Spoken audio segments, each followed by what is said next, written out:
Ibnul जौजी उस जमाने के एक बुजुर्ग हुए, तो वो पढ़ाया करते थे, फिका के असबाक वो पढ़ाते थे। गौसे आजम का एक मुरीद उनके पास पढ़ने जाता था, तो अक्सर ना वो कहते यार तेरे पीर को आता जाता तो कुछ नहीं, तो राश तो बड़ा होता है।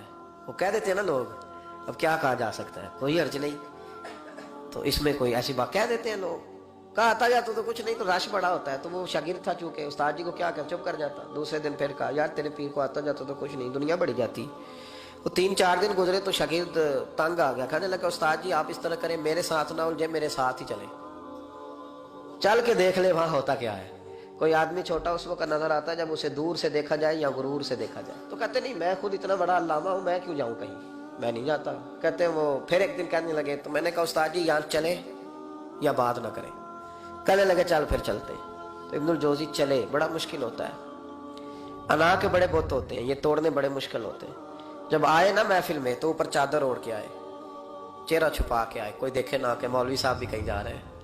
हाँ हाँ मैंने देखा है, सारी जिंदगी चौधरी साहब की, सेठ साहब की, अल्लामा साहब की, पढ़े लिखे आदमी की इस्लाह नहीं हो पाती। क्यों? क्यों किसी के सामने जाके आजी से बैठ नहीं सकता, वो कहीं से अपने हिस्से का फैद ले नहीं पाता, बहुत बड़ा होता है ना, तो बेचारा रह जाता है। उस इकबाल ने कहा था अगरचे बुत है जमात की आस्तीनों पर मुझे हुक्म अज़ां ला इलाहा इल्लल्लाह, नहीं बेचारे रह जाते। तो आ गए, वो शागिर्द भी साथ था।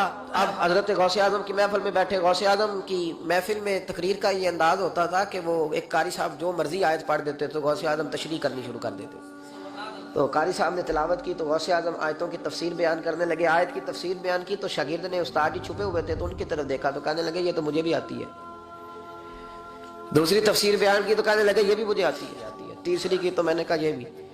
11 तफसीरें की तो मैंने कहा आती है। जब 12वीं आई ना तो मेरी आंखें खुल गई। 13वीं आई तो बस फिर नजर उठ गई। 14वीं आई तो शागिर्द कहने लगा उस्ताद जी इसके बारे में। मैंने कहा चुप कर, बीच में बोलना, सुनने दे, सुनने दे हजरत क्या फरमाते हैं। उसे चुप करा दिया। कहते हैं 40 तफसीरें हजरत ने बयान की। फिर वो सर से दुपट्टा और वो कपड़ा कब सिर का समझ नहीं आई, कब मेरा चेहरा खुद ब खुद खुल गया कोई समझ नहीं आई, उतर गया सारा कुछ। फरमाते 40 तफसीरें एक आयत की बयान करके गौस पाक कहने लगे बस सुनना, मेरा जुमला सुनना।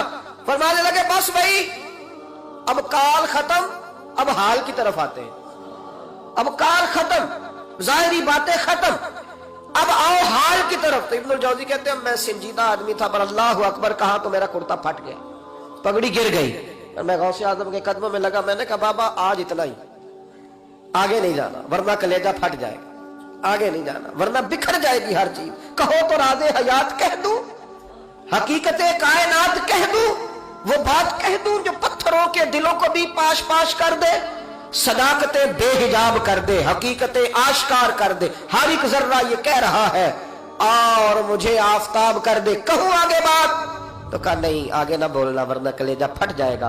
हजरत यहया बिन नजा कहते हैं मैं गौस पाक की महफिल में गया था और एक धागा ले गया था। आज मैंने गिनना है कितने बंदे तौबा करते हैं। हमारी मजलिसों में नोट गिने जाते हैं, वहां क्या गिना जा रहा है, गिनना है आज कितने लोग तौबा करते हैं। तो कहते हैं गौसे आजम तकरीर खत्म करते थे तो 15 लोग वहां से खड़े होते थे। हुजूर डाकू थे, जालिम थे, आज के बाद तौबा करते हैं, गरीबों का माल भी वापस करेंगे और मेहनत करके कमाया करेंगे। 50 वहां से खड़े होते, हुजूर शराबे पी, बदकारियां की, आज के बाद खरी तौबा करते हैं। 10 वहां से, 20 वहां से। उसने तौबा की तो मैंने एक गिरा दे ली, गंढ एक गिरा मैंने लगा दी, गांठ डाल दी। दूसरा उठा तो मैंने एक और दे दी, तीसरा उठा तो और दे दी। आज मैं ना गिरे लगाता जाता हूं, आखिर में देखूंगा कितने बंदे, कितनी गिरे बनती हैं। कहते हैं 1-1, 2-2 तौबा कर रहे थे तो गिरा लग रही थी, 15-15 इकट्ठे उठने लग गए। अब मैं कैसे गिरे लगाऊं? फिर 50-50 उठने लगे। कभी मैं गौसे आजम की तरफ देखता, कभी बंदे गिनता, कभी गिरे देखता। जब मैं उलझ गया ना तो हुजूर गौसे आजम ने तकरीर करते करते मेरी तरफ देखा और देख के मुस्कुराए, कहने लगे यहया मैं दिलों की गिरे खोलता जा रहा हूं, तू लगाता जा रहा है। मैं तो गिरे खोल रहा हूं और तू लगा रहा है। फिर फरमाने लगे ये मेरी वजह से तौबा नहीं कर रहे, मैं कौन होता हूं, ये तो खुदा के फजल से तौबा कर रहे। और फरमाया या तू बचा, अल्लाह का फजल गिन सकता है, तो उसका करम गिन सकता है। ये करम बरस रहा है लोगों पे, ये करम बरस रहा है, ये उसकी रहमत है सारी। और अल्लाह की रहमत गिनी जा सकती, शुमार की जा सकती, किसी जगह कैद की जा सकती, ये करम है अल्लाह का, तू कैसे गिन सकता है, हट जा। शेख यहया कहते हैं मैं उठ के करीब गया, मैंने कहा हजरत जी मुझे भी कबूल कर ले।